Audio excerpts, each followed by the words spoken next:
திருச்சிற்றம்பலம். திருமாணிக்கவாசகர் சுவாமிகள் அருளிய திருவாசகத்தின் திருவம்மானை 192வது பாடல் வரை.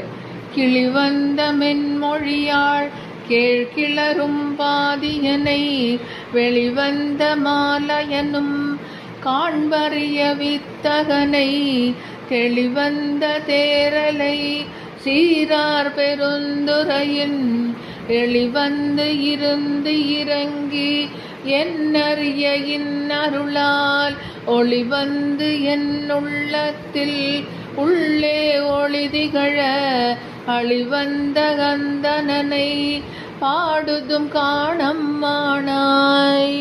திருச்சிற்றம்பலம். ஒளிவந்து என் உள்ளத்தில் உள்ளே திகழ அழிவந்த அந்தணனை பாடுதுங்கா